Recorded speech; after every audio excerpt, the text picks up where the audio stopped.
Now, I don't mean to second guess a dude that's made a boatload of cash off of his political prognostications, but I'm beginning to think that Bulwark editor and founder Bill Kristol may be like a child's diaper full of it. In case you missed it, the political savant who once famously predicted that Barack Obama wouldn't win a single Democratic primary against future President Hillary Clinton. Well, he was at it again, this time ringing in the Thanksgiving holiday with this brilliant observation. Thanksgiving is about gratitude. In 2021, it's Biden supporters and liberals who seem grateful for America, for American institutions and ideals, for the American way of life. It's Trumpists and today's conservative movement who seem to be bitterly lacking gratitude to America. Well, obviously, Trump supporters are still bitter about the outcome of the 2020 election, no question. Although, Bill might want to note that Americans far and wide seem to be experiencing a little bit of buyer's remorse when it comes to the dynamic duo that we have chosen to lead us. I think and anyone who would prefer,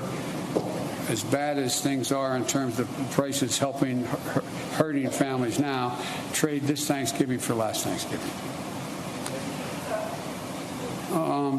But I am curious what it was exactly that convinced Mr. Kristol that the political left has grown fond of America. Maybe it's the way they've recently told us that America is steeped in white supremacy and addicted to maintaining it. Maybe we can know how much they love American institutions by the way that they claim those institutions are riddled with systemic racism and patriarchal sexism. Or maybe it's the contempt they've expressed recently for due process and the preference they've articulated to upend our entire judicial system. The verdict really speaks for itself. Clearly, there's a lot more work to do.